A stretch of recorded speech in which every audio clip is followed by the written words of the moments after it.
The summer sun was setting over Knebworth Park on August 9, 1986. 120,000 people had flooded into the vast fields of Hertfordshire, England. They were all there for Queen. They'd gathered for the hit songs, to witness the legend. Most of all, they'd come to see Freddie Mercury do what he did with unmatched talent, command the stage like it was his own kingdom. Freddie stood backstage. He was adjusting his iconic yellow military-style jacket and running his hands through his hair one final time.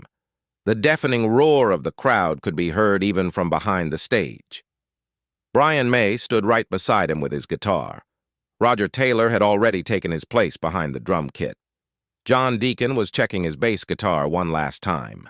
Everything was ready. The moment had arrived. The final show of the Magic Tour.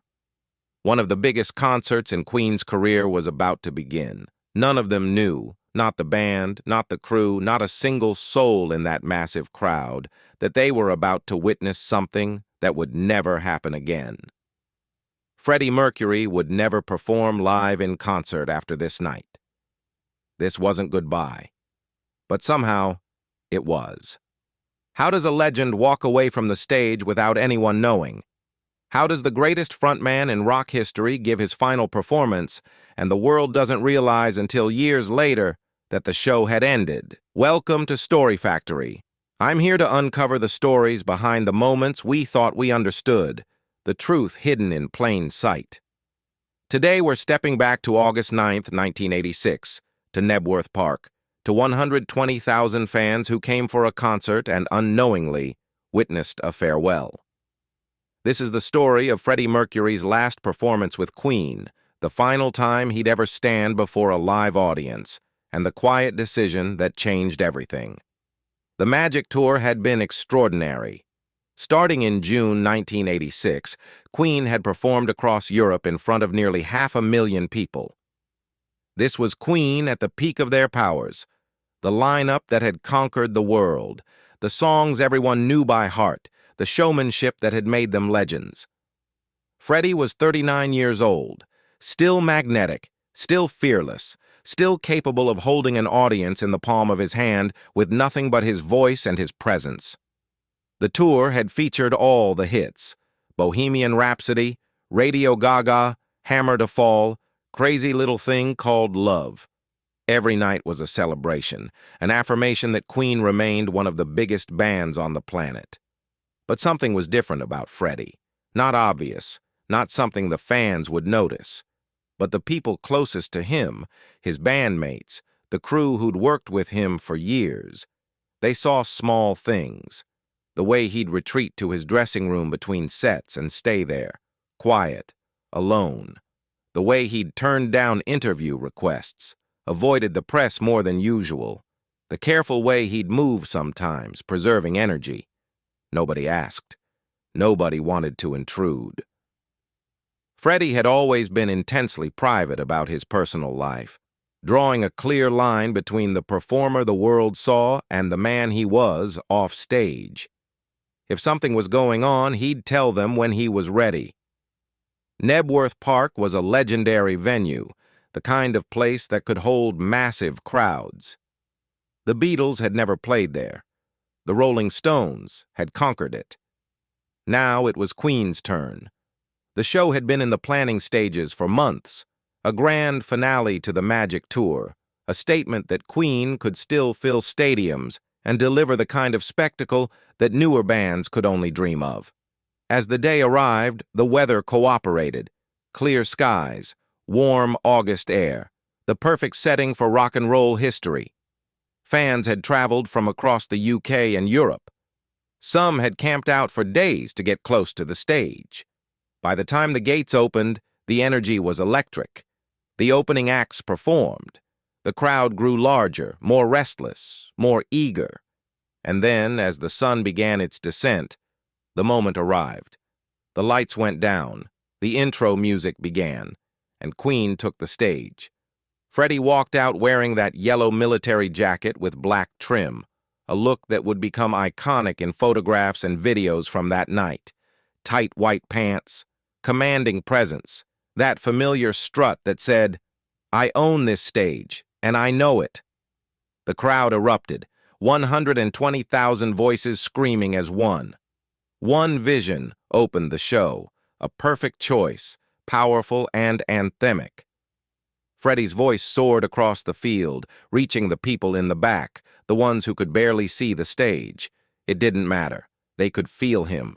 That was Freddie's gift. You didn't just hear him. You felt him in your chest, in your bones. The set list rolled through the classics. Tie Your Mother Down. In the Lap of the Gods. 7 Seas of Rye. Between songs, Freddie worked the crowd with his usual charisma, playful and commanding, making 120,000 people feel like he was performing just for them. There's video footage from that night. Grainy, beautifully imperfect recordings that capture the scale and the magic. You can see Freddie prowling the stage, microphone stand in hand, using it like a scepter.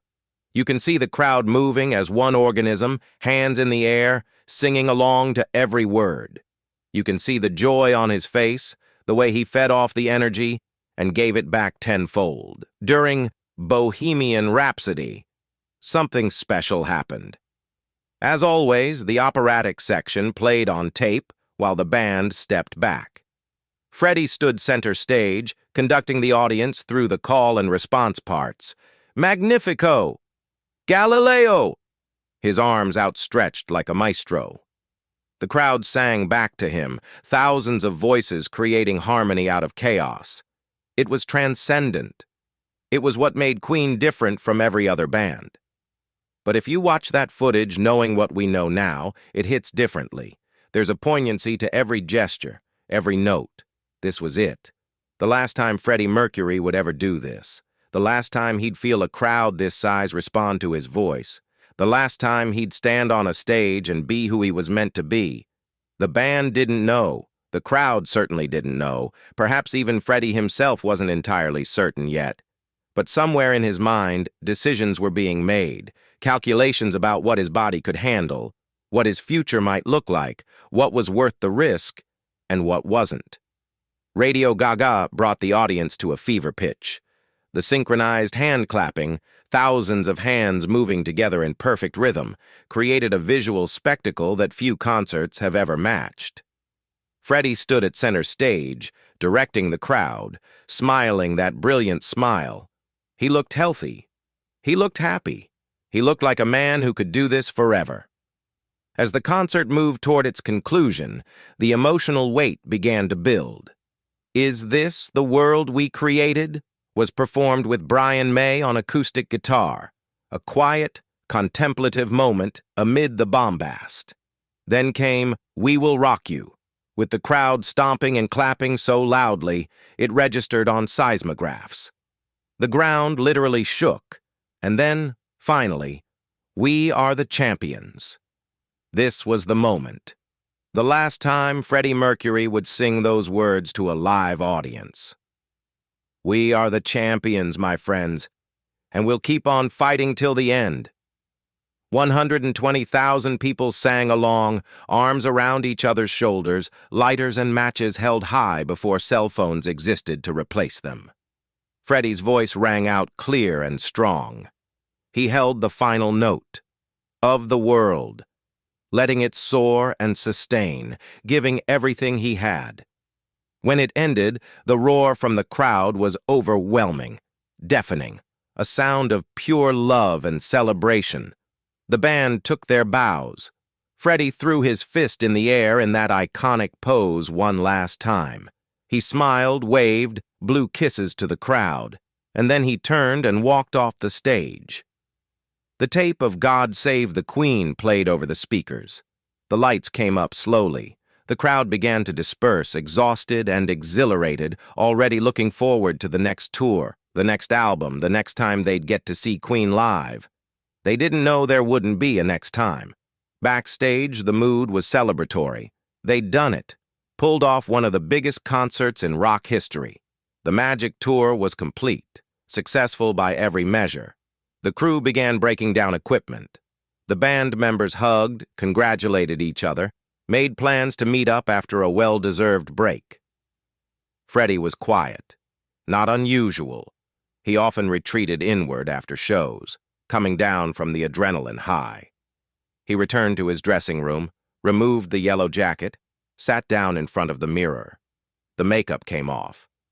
The performer disappeared, leaving just Freddie. In the days and weeks that followed, there was talk of future tours. Queen was too successful, too powerful to stop now. They could tour the world, play even bigger venues. But Freddie was hesitant. He suggested taking time off, focusing on studio work instead. The others agreed. They all needed rest after such an intensive tour schedule. Months passed, then a year, then more. Studio albums came. The Miracle in 1989, Innuendo in 1991. Both brilliant. Both proving Queen still had creative fire. But no live performances, no tours announced, no public appearances from Freddie beyond the occasional music video. The world began to speculate. Where was Freddie? Why wasn't Queen touring? Rumors circulated, some cruel, some concerned. The tabloids, as always, made everything worse.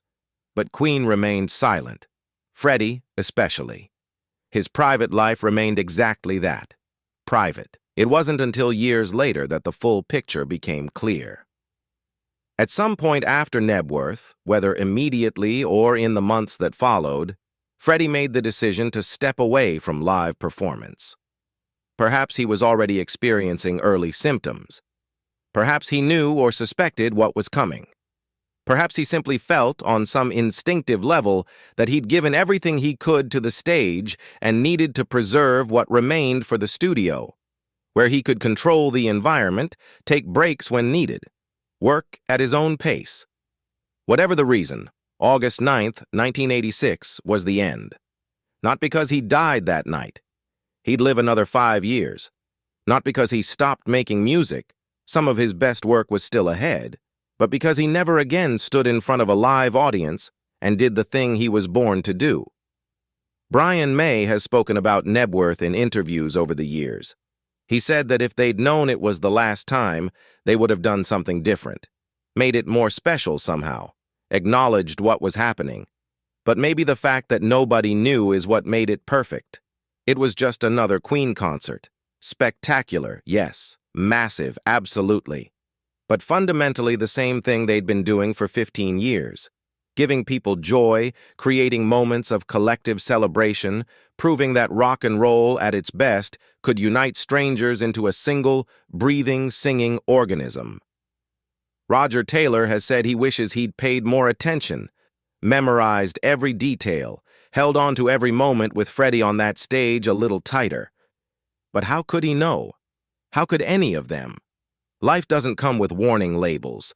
Endings don't announce themselves. The footage from Nebworth has become precious in the years since.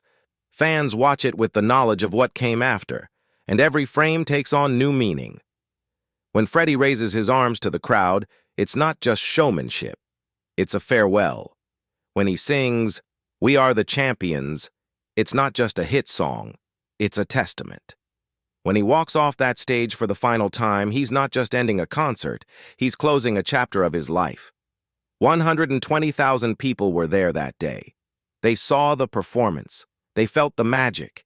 They went home with memories of an incredible show. But they didn't see the ending. Not really. Because endings are only visible in retrospect, when you can look back and trace the line from beginning to conclusion.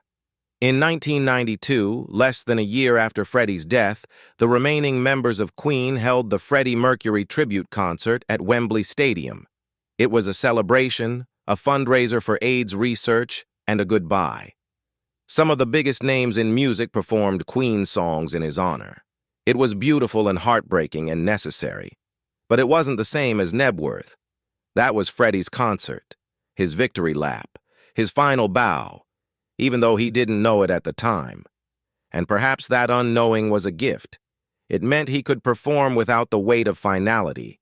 He could be purely present, purely himself, purely the performer he'd spent his whole life becoming. Today, Queen still tours with Adam Lambert on vocals. They play to packed stadiums around the world.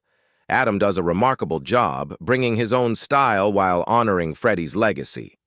But before each show, in the moments before the lights go down, there are screens playing footage of Freddie, a reminder, a tribute, a ghost on the stage that can never truly be replaced. And sometimes they show clips from Nebworth, Freddie in that yellow jacket, Freddie commanding 120,000 people with a gesture, Freddie being exactly who he was meant to be.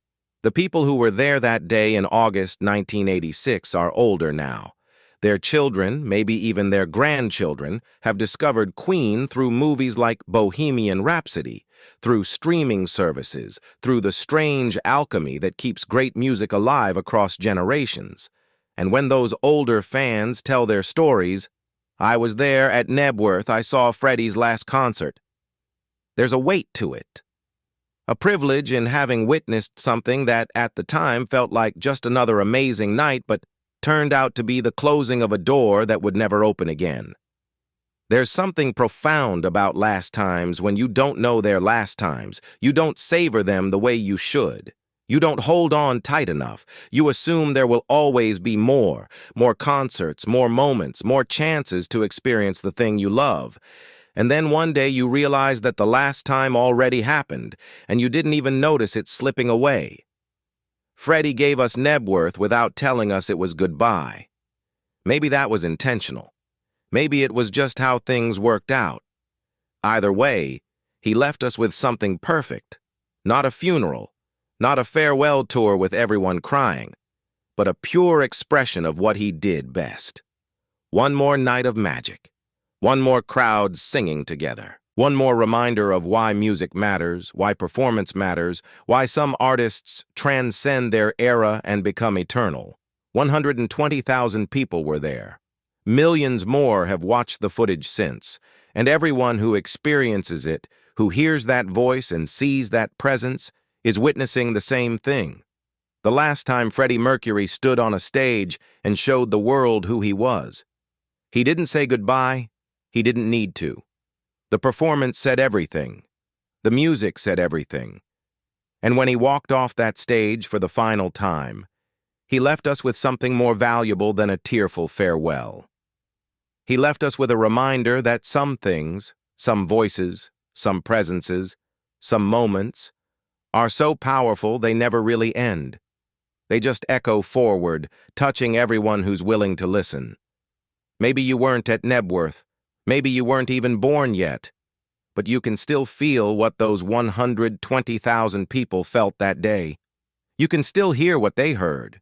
You can still watch Freddie command that stage like he was born to it, because he was. And in that sense, the show never stopped. It's still happening. Every time someone puts on that footage, every time a young person discovers Queen for the first time and their eyes widen at what Freddie could do, every time We Are the Champions plays and people sing along without even thinking about it, that's Nebworth happening again. That's the magic refusing to die. This story is based on documented history, interviews with Queen band members, and eyewitness accounts from those who attended the Nebworth concert. While some details and dialogue have been dramatized to honor the emotional truth of the events, the core facts remain. August 9th, 1986, was Freddie Mercury's final live performance with Queen, and no one in that crowd of 120,000 knew they were witnessing a farewell. If this story touched you, if it reminded you why music matters, why Freddie Mercury mattered, consider subscribing to Story Factory. We're here to revisit the moments that defined our memories, to uncover the truth behind the legends, and to remember that the greatest performances aren't always the ones that announce themselves. Sometimes they're the ones that slip by quietly, leaving us only later to realize what we witnessed. The show must go on. Freddie said so himself, and it does. Every single day, in every person who discovers his voice and realizes they're hearing something that will never happen again. 120,000 people saw the last performance. Billions more will hear it echo forward into forever.